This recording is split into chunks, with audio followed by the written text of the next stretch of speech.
Brought to you on UK Health Radio, The Natural Beauty Show. An in-depth look at the beauty issues that affect you. For decades, discussing the menopause has been a complete social taboo. Even within female circles, this hasn't been a topic that's up for open discussion. And as a result, millions of women experiencing the symptoms of perimenopause and menopause have often been unaware of this monumental point in their biological life is behind the physical, mental and emotional shifts they're feeling. Thank goodness for 2021, two brave women and a number of noteworthy beauty brands and celebrities. And we're now experiencing a dynamic shift in the social mentality towards the menopause. And the dreaded M word is actually now starting to be received with much more kindness and understanding. So what's changing and why? I mentioned two brave women. These are Heather Jackson and Sam Simister, the hearts and minds behind Gen M, a campaign to raise awareness of the perimenopause and menopause amongst women, the workforce and wider society, using beauty brands as a channel to provide education and support to women through raising awareness of the 48 common symptoms that women can experience for a number of years during this change. Joining me now to explain in much better detail than I can is Heather Jackson, co-founder of Gen M. Well, Gen M, as you rightly said, there's two of us in here, two co-founders, myself and my good friend Sam Simister, who's also an executive at Innocent. And it started just over 2.5 years ago, basically. I'd got to the stage in my life where I'd cashed in on my business. I'd got to an incredible place where I could cash in. My kids were of the age where I could, they'd left home all for the right reasons. Mm-hmm. And I was ready to do my bucket list. I was ready for a Thelma and Louise swinging from the chandelier time. And I was planning on Kilimanjaro, Base Camp Everest, all of the things that I did, wow. Which was brilliant. But actually how I felt in that year that I had off was just absolutely just blew me away. I'd lost all my confidence. I was crying a lot. I was fatigued. I'd got pains where I didn't think I'd have them. And people said, well, you've just done Everest Base Camp. But I'm a fit person. I knew something was wrong. So I kept going to the doctors and they kept testing me for Graves' disease. They kept testing me for my thyroid. They kept testing me for cancer of my bones and everything else. And no one could find anything. And Sam, my good friend who I'd worked with in my previous business, because again, it was all about building the gender balance. And actually, I've always been about trying to encourage more the opportunity, because opportunity is everything. And I do believe that jobs and life should be given to the person most appropriate for the job, regardless of gender, sex, ethnicity or anything. But let's be honest, gender's held many people back for a long time. And so I built this business, 15,000 women, 150 global companies. And Sam was one of those women that at the time I used as an icon and someone out there, because she was incredibly at the top of her career. And it was in the years where we needed, you can't be what you can't see. And many women couldn't see them. So that's how I got to know Sam. So she said, Heather, come down to London and have dinner with me. And so I went down and she was really shocked by, one, the weight I'd lost. Secondly, how as soon as she opened and said how's things, I just burst into tears. This was not the confident woman she'd left at 50 years old at an incredible party, absolutely ready to embrace life. And so whilst she said, come out to Portugal, I'm really worried about you. I said, well, you're not going to believe this, but I'm on antidepressants because the doctor has run out of things that it could be and just thinks I'm depressed. And I said, it's quite laughable, really, because I've got more cash than I thought I'd ever have. I've got my two kids really happy and left home. I've got this period in my life where I can do anything I want. And, you know, it's laughable that if the whole aspiration I've wanted to do is one, then that ends up making me depressed. And anyway, whilst I was out there, she said, Heather, I don't think you're depressed. I think you're perimenopausal. And I'd never, ever even heard of the word. I was gobsmacked. So she went back into her office to work and I sat on a sunbed and Googled it. And I was blown over. As soon as I Googled it, I'd got 32 of the symptoms that I could read. You know, it was like, it was so, to be honest, it was such a relief. Anyway, this is a bit of a long story round, but Sam came out and says, oh my God, I'm perimenopausal and I can sort all this now because I'm a doer. Yeah. If I find a problem, don't just let me get on, let me work out how I've got to get through this. And she said, well, good luck there. And I said, what do you mean? She said, well, I'm perimenopausal, I'm almost menopausal now, and the marketplace and that is dire. She said, you go on the internet and you can't find what you're looking for. There's no one site, there's just no one stop. You can either go on really medical sites or you can go on just community sites. It was and so I spent 3 days out in Portugal looking for everything from, I was having hot sweats as well, down to climate control bedding, where was it, and everything else. And we suddenly realized that actually all the brands that we'd been loyal to all these years suddenly seemed to be invisible to them. They were letting us down. Sam had a breakdown in her story life, that in Marks and Spencer's, when she'd gone to get some pajamas, and she was like, God, is this what I'm left to now? Thermal 90s. Yeah. You know what I mean? It was like, this is... it doesn't represent who you still are. Yeah. I mean, don't get me wrong, Marks and Spencer are a partner on board everything that we're doing now, so which I'll tell you about in a minute. But that was 18 months, 2 years ago, and that's the state where it was in. And anyway, cut a long story short, I researched it over the 3 days I was in Portugal with her. We discussed it, 2 bottles of wine later. We decided, that we were going to do something about this, that actually if we as relatively intelligent women who've absolutely controlled everything in their lives, from the careers to when I had my kids and to how I was planning everything, if we could be knocked so sideways by something we never saw coming, we weren't idiots. We weren't, everyone else would be doing the same. And when we've got more women now than ever before, there's more women in the biggest growing demographic of the working population is women over 40. It's incredible. And the fact that we're already know that we're the first generation of women to live longer post-reproduction than pre-reproduction if we don't get knocked over by a bus, sort of thing. You know what I mean? And, it was like, how can we let this happen? And so we started to look into it, and we were going to build the one-stop site for everything. We had this great illusion that we were going to have the Google of the menopause. Everything great would come through us, and we traffic it that way. But actually what we realized, and before we did some research, because Sam's a very much scientific one behind everything. And whereas I go with a gut reaction, Sam needs evidence. And I'd gone, well, we are invisible. We're just invisible to brands and organisations. She said, no, we're going to do some research. So we did a very credible set of research. We brought in an agency who looked at everything, and we built what was called the invisibility report. And from that, it really clearly shared there was a big problem with how women in middle life, and especially menopause, were feeling and seen towards society, to brands, to workplace, with 97% of menopausal women believing that brands needed to do better and work harder for them. 87% felt overlooked by society and the companies that they were working for. I mean, you've seen lots of stats recently on this and how women are feeling in the workplace. But it also highlighted as well that the majority of women only could name 3 out of what we classed as 48 symptoms of menopause. With all our research, we came to credible medical and clinical symptoms. And there's 48.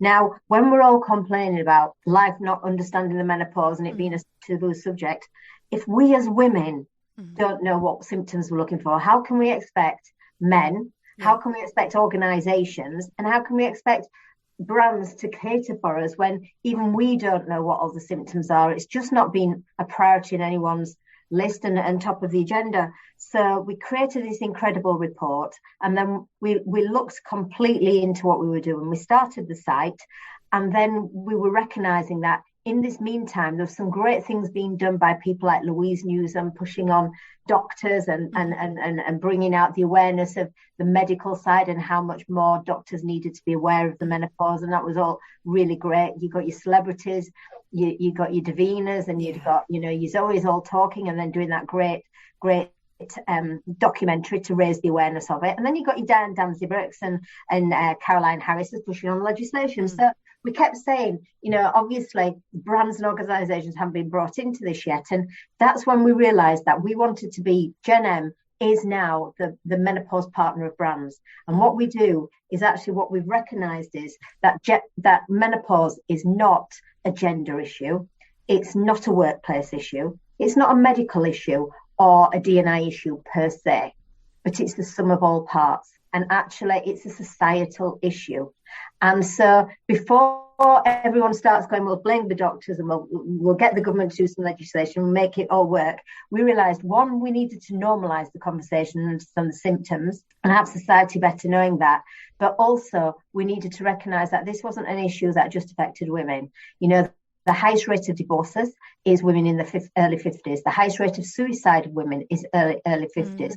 You know, women are now starting to leave the workplace, and they're saying on surveys that they're doing it because of the menopause. But actually, our research is so many of those women, when they were leaving, didn't know it was the menopause and why they were leaving. So again, there's a hell of a lot into this. So we decided then that we wanted, if there was all push was going on medical and all that, even in the media, it's very, you'll have realised as well, Natalie, that there's a lot in women's magazines and it's very much woman on woman speaking. Yeah. So we thought, well, actually, to really bring impact here, surely we need to bring in the brands and the organisations on things. Not about workplace policy per se, but actually every part, have them understand that every part of their business is impacted by menopause, whether it be the work colleague or the consumer, or their merchandise that they could have that could be menopause friendly for some of those symptoms, to the new product development, to how they market, because our research showed that women were feeling that they weren't seen in adverts, they weren't seen in campaigns, they weren't seeing images of themmselves, authentic midlife women. You know, it's very, very stereotypical.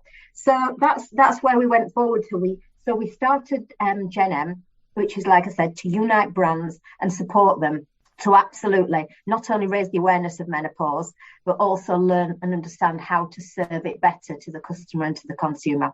And so we started with a launch campaign, and we did 48-48. We did a campaign called 48-48, where we were going to get 48 of the biggest brands to recognise as 48 symptoms, come on board with us, unite with a pledge that they're going to understand from our invisibility report that we all need to do more about menopause, and they can, because no one's got it right here. Women haven't got it right. Companies haven't got it right. You know, no one's got it right. So it's not a hard ask to ask anyone to say, please, can you accept there's more we can do for the menopause? And then they pledged to do that. They also wanted to pledge to look more into what the colleagues needed, what the consumer needed, what, you know, marketing, merchandise, everything in here. So we launched on the 1st of October, our 48-48 campaign, and I'm pleased to say as of today we've got 34 brands on board. Lovely. We're in negotiations with a lot more, because again, to bring them on as founding partners, you have your agreements, you have your contracts, and they've all got to be, you don't pick on companies like Marks and Spencers and Next and Vichy and Bravissimo and Simba without them having legal teams that see. We can't announce who else is coming on till the ink's dry. But we're very, very comfortable and confident that, you know, by the end of November we'll have the 48 places signed up, and that's an incredible unity of brands that can really come together. Because it wouldn't, I don't know whether it's going to amaze you or not, or you're surprised about this, because I'm sure it's the same in the beauty market as it is for any other industry. But right now, there's 2% of the UK audience that are vegan per se, you know, completely vegan.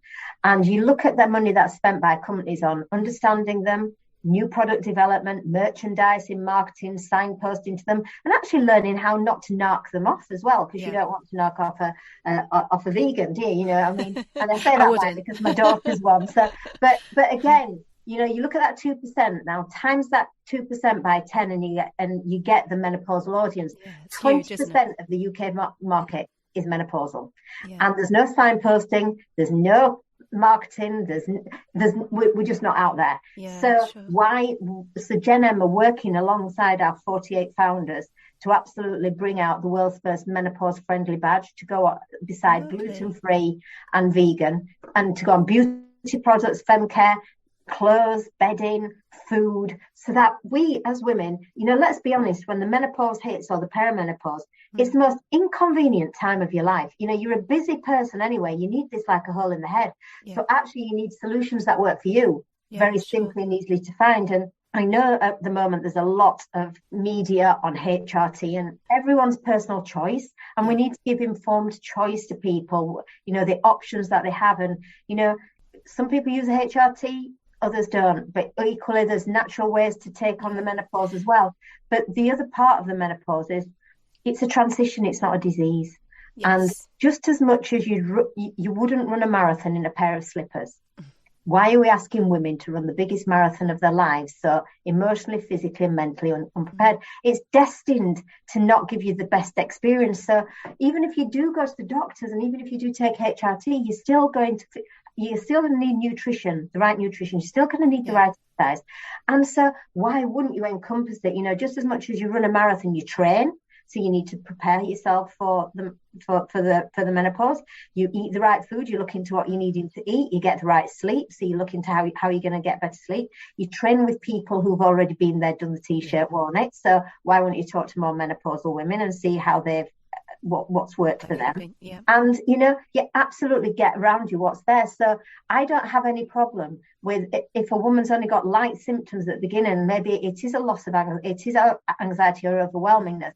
But actually coming in from work, switching on the radio and lighting a calming candle, if that works for her, that works for it. So I absolutely do believe there's a place for brands to absolutely signpost and help those symptoms, say this may work for you, because no one woman's menopause or anyone in menopause or in transition has the same menopause. Some may have all 48 symptoms, some may be debilitated, so others might have 2 or 3.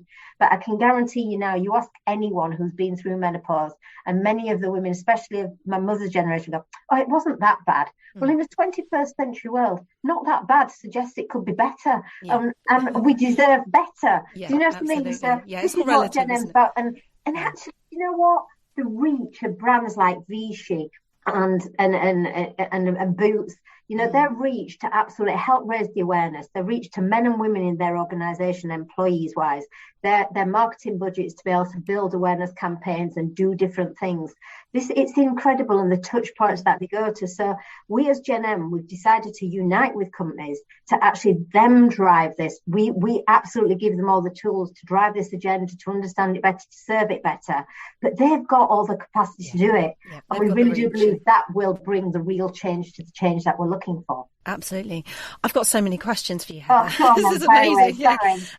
First of all, I mean, I'm in my early 40s, so I imagine I'm starting to get some of the symptoms. Actually, my grandmother was early menopausal, so it's actually quite common in my family that it just happens earlier than normal, whatever normal is these days. But I know that some of my listeners listening in are going to be saying, oh gosh, well, what are some of these 48 symptoms? I've been experiencing a few things.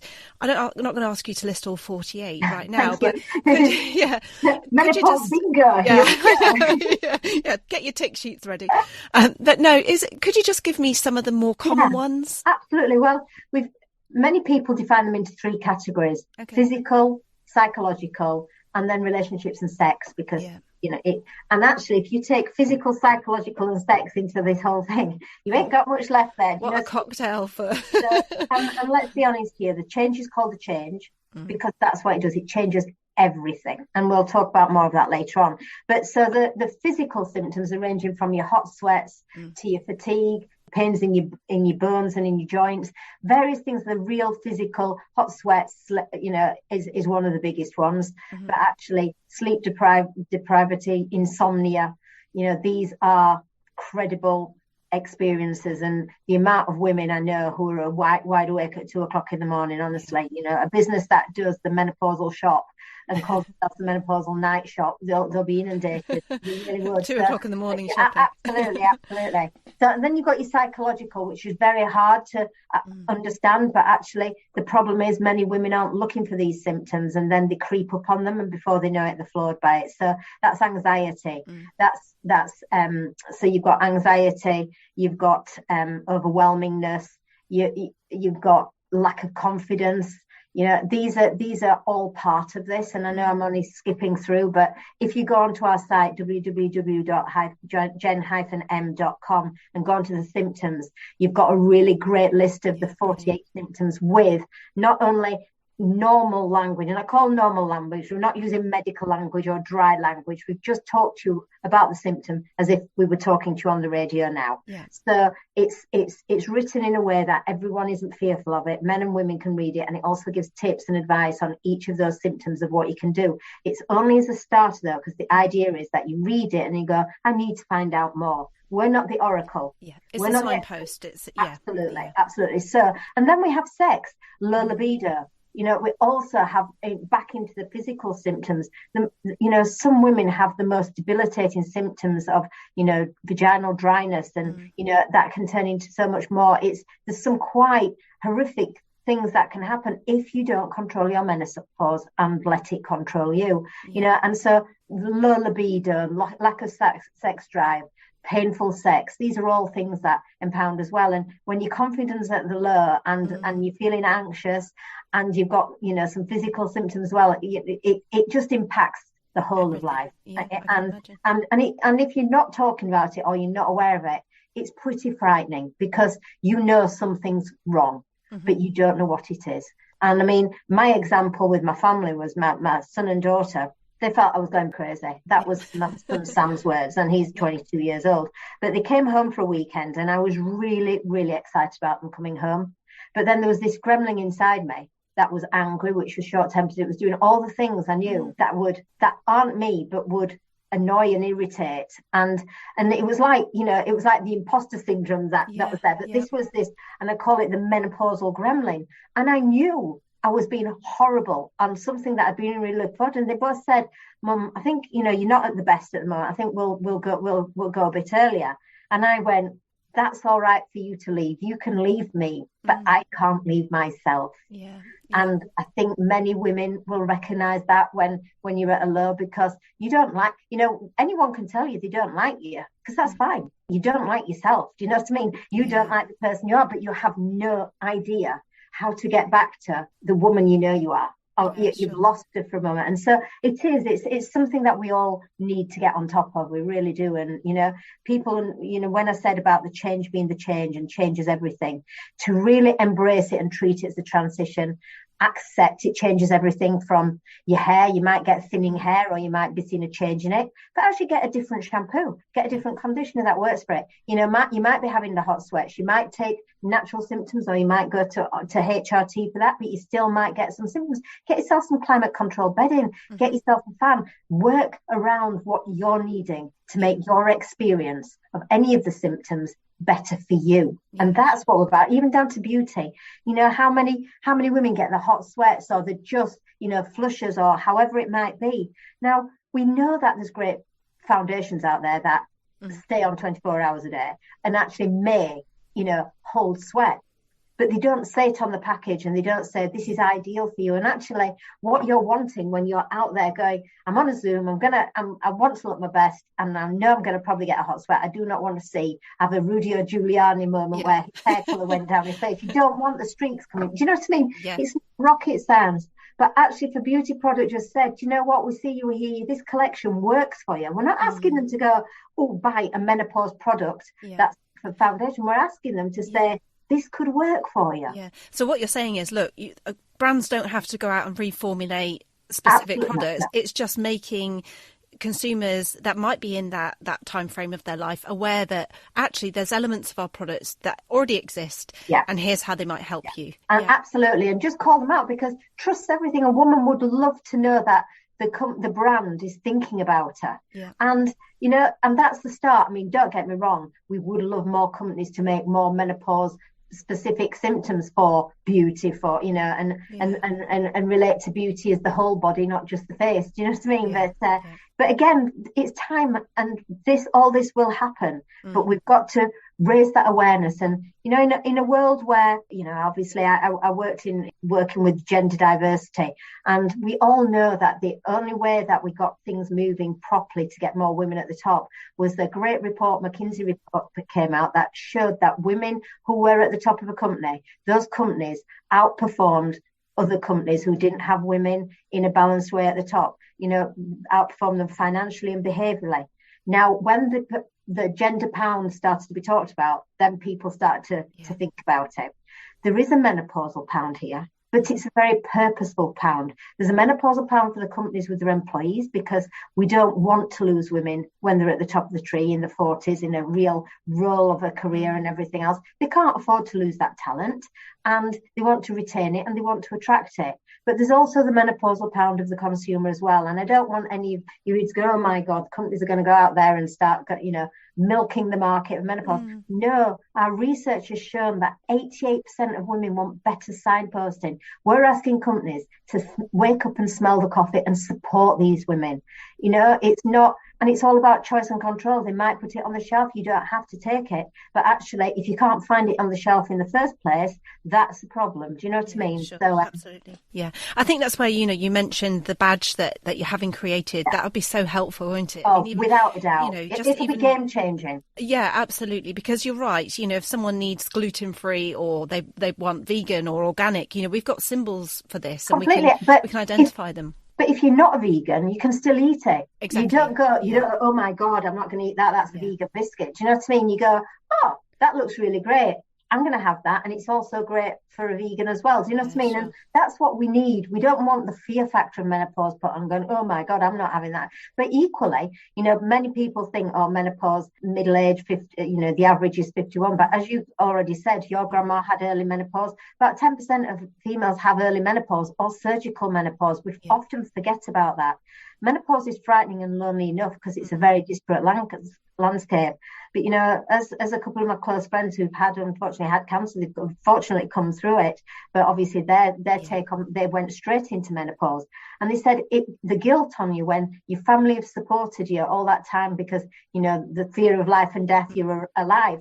But then you feel like a fraud to be going, I'm having a terrible menopause, because it's like, get over yourself. You've survived. Do you know what I mean? And but that's not right, is it? No, you know, but do you know what I mean? But the guilt on many women to actually accept that, well, 1 minute you were saving me, but I'm not enjoying this life that I've got now, and I'm not me. Do you know what I mean? And it's quite frightening, really. And so we do need to call it out and understand it better and support it better, not just in the workplace, not just by the organisations and brands, but also society as well. Yeah. You know, partners, our research showed that 66% of partners felt helpless. And actually, I like the word helpless because it shows that they're not ignorant of this. They know they want to do something, but they don't know what. Do you think there's also an element of, I mean, I'm very much a modern independent woman, and, you know, very much a similar background to yourself. And to be honest, it's never bothered me what a man has thought about me in a workplace or in the home life. But, you know, the attitudes of men, I don't think we can end this conversation without talking about that. I mean, I've actually experienced this directly myself. In a previous marriage, I'm quite happy to share this with people because I imagine it's quite common, actually. You know, my ex-husband, he wasn't a particularly nice person anyway, but, you know, his comment always used to be around a dinner table with friends. You know, his party joke, if you like, was, oh, you know, I've got 3 teenage daughters and they've all gone through puberty and it's been hell with their hormones, and before you know it, they're going to have fled the nest, and then by that time that happens, my wife's going to hit the menopause. Aren't I the lucky man? You know, and I'm horrified. Felt minuscule, unloved, unaccepted, and how awful. You know, is that a common experience for women, do you think? There's a certain trait of men that it'll always be part, unfortunately, and that's why you've divorced him. Yep. But equally, you know, but equally on that, we are finding that the majority of the huge companies we're working with, what's really interesting is that, you know, still we're speaking to a lot of executive men who have to sign this off. They often have a partner at home that's menopausal. Yeah. So they're absolutely seeing this better. And I actually think the more we raise the awareness of the 48, because let's be honest, unfortunately our generation, and for years it's been, oh, you've got PMT and everything else, and don't go near her for a few days. And it was almost like it was embraced as you just accepted it and that's what you did, not how can I get over this, how can I make it better. And I think it's still that same generation of men who are actually going, oh God, you know, roll your eyes and everything else. But if they were to actually read the 48 symptoms and put themselves in getting any one of those, then they start to look differently. And I do think, you know, we as women aren't blameless in why it's a taboo as well, because even my mother didn't talk about her menopause. You know, it was like, you know, and then when I was going through all this, and then I put together, I did focus groups all over the country with Sam to see whether we've got a business and whether we should bring it out. And I invited to one, and she was shocked by my story. And then she said at the end, oh, Heather, I feel terrible. Why didn't you talk to me? I would have told you it was menopause. I said, you feel terrible. I said, I could slap you if I really felt like it. I said, one, you went through it without talking to us and going through it. And then secondly, you haven't prepared me for it. And everything in my life has been prepared for. So how could you knowingly not even just go, hey, Heather, you might be thinking that you're burning your candles at both ends and you're on this great life, but just be careful. It's going to come in. Do you know what I mean? I said, so if we as women haven't talked to one another, how on earth, can we start blaming everything else? I mean, I do think it is scandalous that the doctors don't know enough about menopause, and that is all changing. But let's be honest, we didn't go to the doctors to find out about puberty. No. So really, the first port of call for menopause shouldn't be your doctor. You should be able to investigate and understand it a bit better. And then if your symptoms are bad, by all means, go to the doctor and seek. But if I've not been the only person in here, we've come through COVID. We know what the NHS is like. We know how long the doctors' waiting rooms are. We know we've only got 6 minutes when we get in there. So really prepare yourself. If you are going to go and find out you've got menopause, prepare yourself. Get something like the Balance app or do a journal and write down your symptoms and how often you're having them and how you're feeling. So you can really be effective in that and actually call it out. Actually ask them if you think some of these are perimenopausal or menopausal, and would they consider giving you HRT and everything else, and what would be my risk personally on that, and absolutely just prepare yourself better for it, because I do think we owe it to society and we owe it more to ourselves to take responsibility. We've only got one life and we haven't got that life. If you're in your 50s now, I haven't got time to wait for the government to legislate for something like this. I haven't got time for companies to do new product development. I need to find out what I can do best for me right now. Do you know what I mean? And absolutely. Believe me, my daughter's going to love her menopausal life. It's going to be glorious for her. People out there who are doing incredible things to change this. But that's what we're here for. Every generation's here to make the society for the one below us much better. And it's all exciting times. Excellent. So let's just end then. We talked a bit about, what companies can do with existing products, but you have mentioned a few times that there's a call for more products and specific products that would directly help menopausal symptoms. Could you give us some ideas on that? Well, I mean, definitely. I mean, obviously, you've got your mascaras, you've got your foundations. You're just understanding the different changes of your skin that it goes through. And it's not an aging, because it's a different period. I know that everyone puts it down to aging. So I do think there's a lot more in the beauty world that we can do. I do think there's a lot more recognition of the symptoms around beauty and your hair. Let's not forget your hair or your nails. I mean, even down to your brittle nails. I mean, many women they think, it's because I've been using gels for too long, and different things. And actually, no, it's not. So we need brands to call this out, to support it, to look at it. So if any brand who's listening, or any of you will realise when you see those 48 symptoms, there's so much more to be done with this. And confidence and lack of confidence is one of the biggest things. And I would argue for many women listening to this, the one thing that actually gives you the confidence in the morning sometimes is actually strut your stuff, walk out there with your makeup on, your hair done, and you feeling really good with yourself. And actually, if you're feeling your makeup's looking crap on you because it's your skin goes so absorbent, you put your foundation on that was on for 24 hours and you look at it 10 minutes later and think, have I put them on? And then you don't know whether it's brain fog that caused you to actually think, have I put my foundation on? Or actually your skin's just saturated it in. Yeah. But, I'm laughing at this, but, we do need to laugh a bit more at menopause, but laugh with it, not at it. Absolutely. I mean, it's definitely very parallel to the whole attitudes towards mental health awareness and mental health issues. Actually, if we can have a bit of a laugh with it, it just lightens the whole topic discussion and makes it easier for people to talk about the symptoms. Totally. And I know that we have to put categories, and the psychological category can go into mental health, but I don't want any woman to think she's having mental health problems. She's in a transition. Remember, anyone out there, when you absolutely are going crazy, remember, if you've had teenage kids, you afforded them slamming of the door, going monosyllabic, and you actually gave them a cup of tea and a biscuit when they came out of the room, because it was like, are you all right? Are you okay?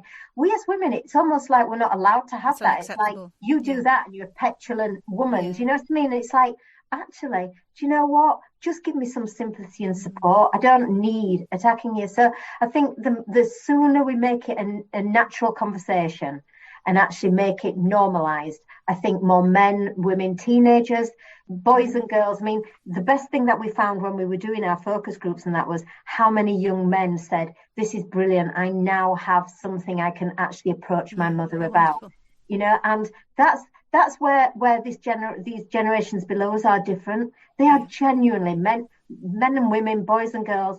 They're gender blind. They just want to see the best out of human beings. And any woman deserves to feel the best version of herself and have the opportunity to own her life, own her age, and control her menopause her way. And that's what I'd like to end on. It really is. So. Well, wow, Heather, that was amazing talk. Thank you ever so much for that. And could you just repeat the website again that people can go to?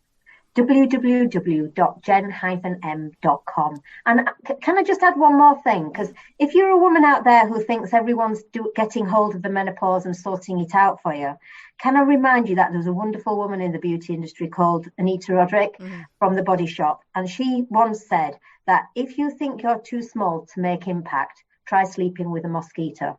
Now, I call out to everyone who's listening to this to actually go onto our website, www.gen-m.com, and go on to the pledge, go on to actually the pledge and actually commit to talk more about the menopause. Commit yourself to sharing it with your Facebook friends, sharing it with in your WhatsApp group, sharing it in your office space or your work or in the bar. And I don't mean I'm going to talk about menopause. I'm meaning just drop it in naturally into conversation.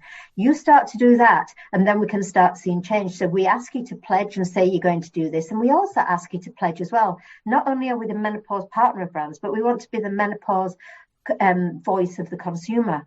If you think there are brands out there that aren't doing enough for you as a menopausal midlife woman, or indeed an early menopausal woman, write to us, tell us what companies they are and actually why. Don't just give me a problem. We're all intelligent women and we have some better ideas than some people are paid for. If you've got an idea that you think is stupid, share it, because I bet you it will be. Yeah. And let's go out to them and say, we call you to encourage you to do this. Because why wouldn't we? So please don't sit there thinking everyone's doing it and it's going to be sorted. We've all got a part to play, and we can all make everyone's menopause a better experience. So thank you very much for having me. UK Health Radio, the station that makes you feel good.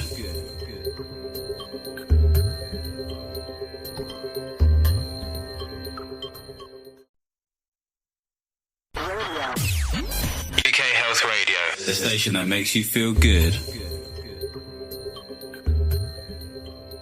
We're now going to chat to two brands that are embracing the menopause and providing products that are directly formulated and marketed with these women in mind, Peri Beauty and Womanness. Joining me now is Kathy Kangas, CEO and founder of Peri Beauty, along with her MD, Annie Toker. It's lovely to have you both with me.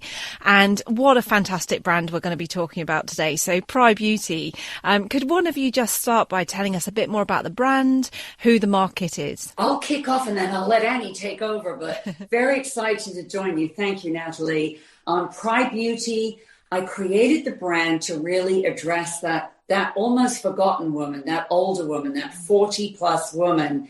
And I wanted to do it with very targeted skincare. So hence from that, we became known as the Nexperts, the Neck Authority, and then it led into, of course, our natural next step, menopause. Yeah, I love that. Nexperts. That's a brilliant tagline. That's absolutely excellent. I mean, I suppose actually 40 plus woman, this is where we've kind of gotten a bit more used to our little wrinkles around our eyes, our little smile lines. And then we start to look at that sort of décolletage area, don't we? The neck and chest area. So yeah, Annie, what have you got to add? Well, tell me a bit more about the brand and what it stands for. Yes, Peri has done extremely well since we launched in the UK. It's about 5 years ago now. We launched in Boots initially and then in Marks and Spencer's. And we have seen great success here. And I think that is down to the fabulously efficacious products, cutting edge technology. We've won awards, some great awards recently.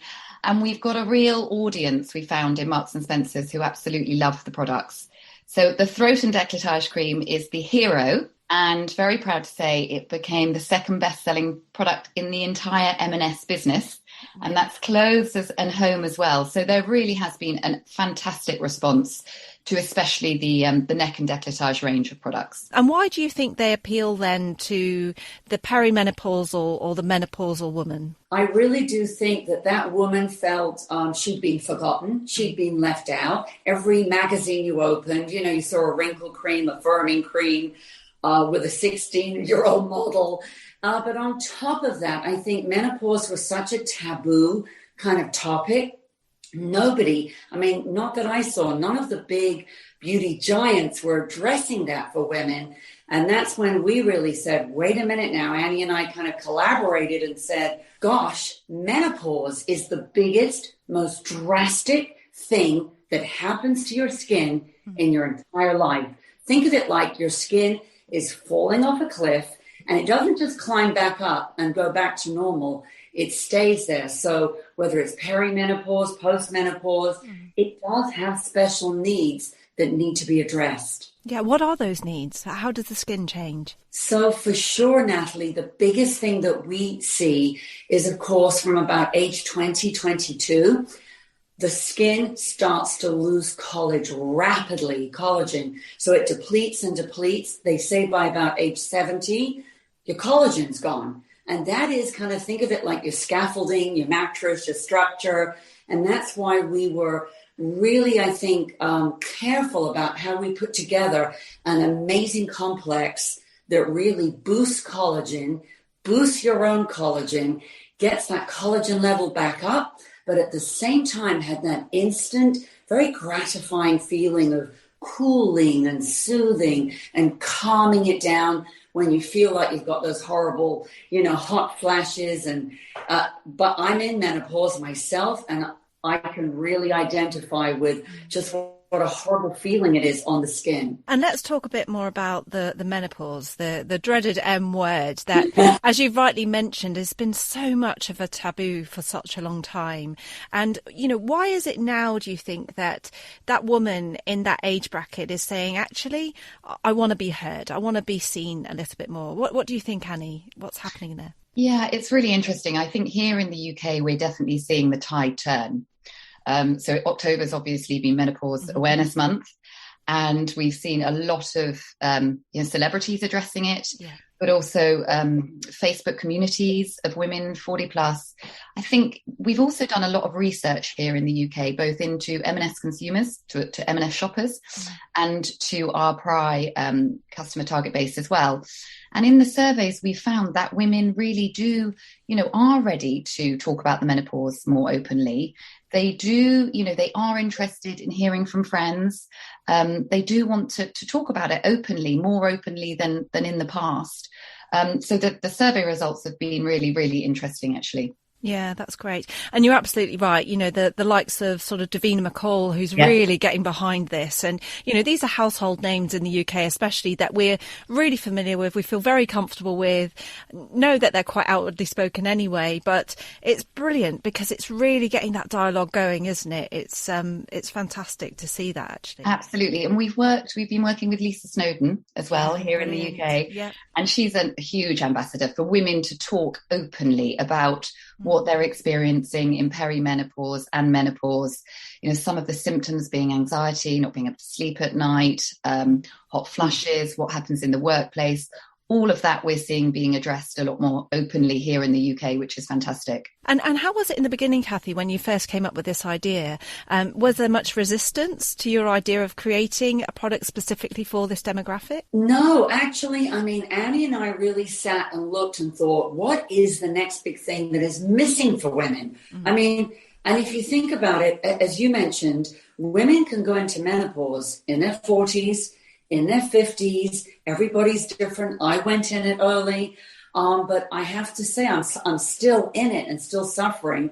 But I think that it was such a huge missing gap, and very odd when you think about it, that so much of a woman's life, once she goes in it, she spends the rest of her life in postmenopause.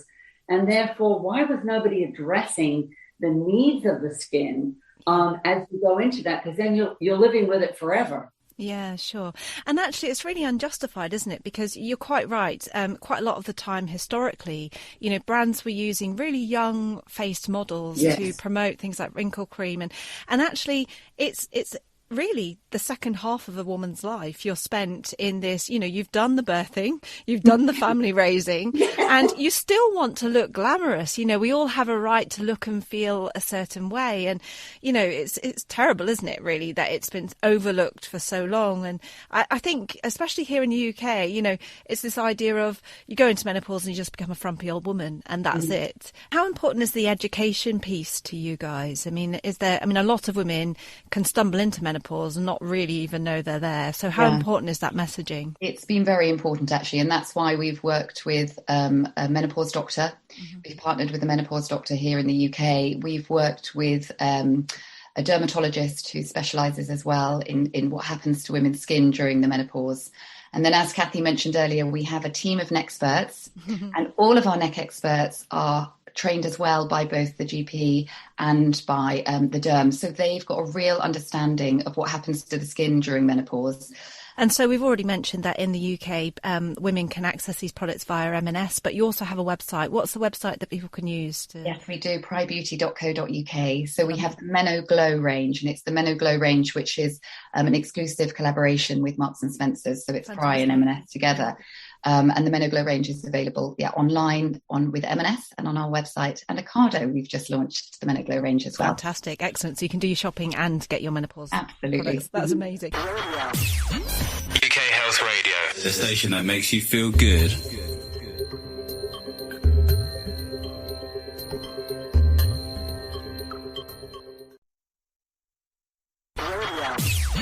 UK Health Radio, the station that makes you feel good.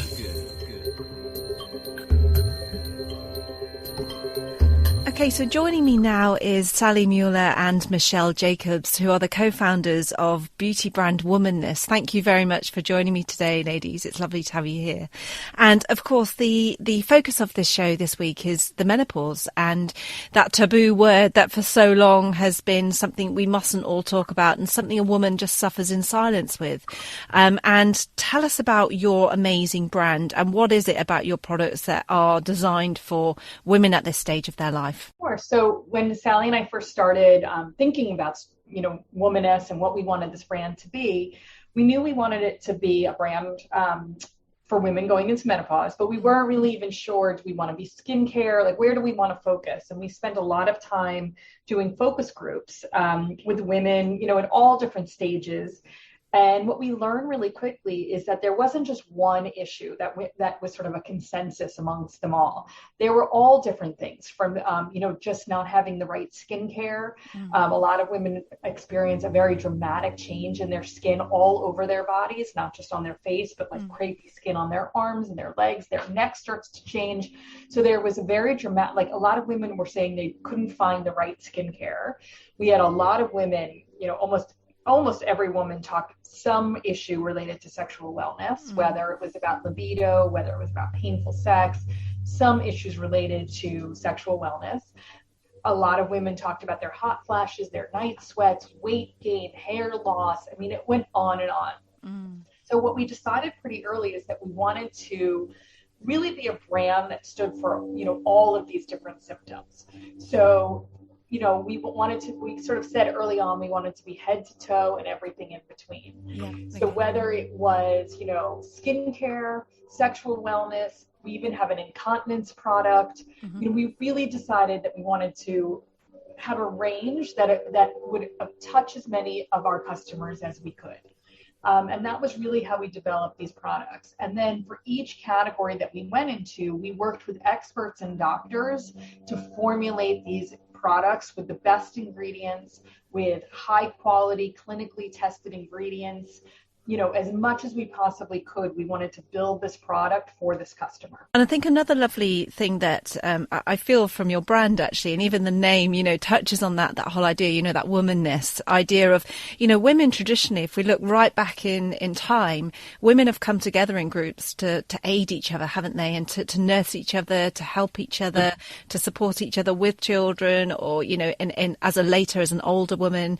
And so do you think there is a real responsibility on brands programs on beauty brands to really help women with this stage in their life, to actually recognise it a little bit more? Yeah, I mean, I think that, we've all said through the years that there's all this pressure for women to be beautiful and have beautiful skin. And I think that the shift is happening where you're talking about, diversity of all kinds, whether it's body shapes, skin color, all different shapes and sizes and, of women, and it's beginning to accept that, this whole idea of body positivity. But I think there's also an acceptance on our age and what you can and cannot control.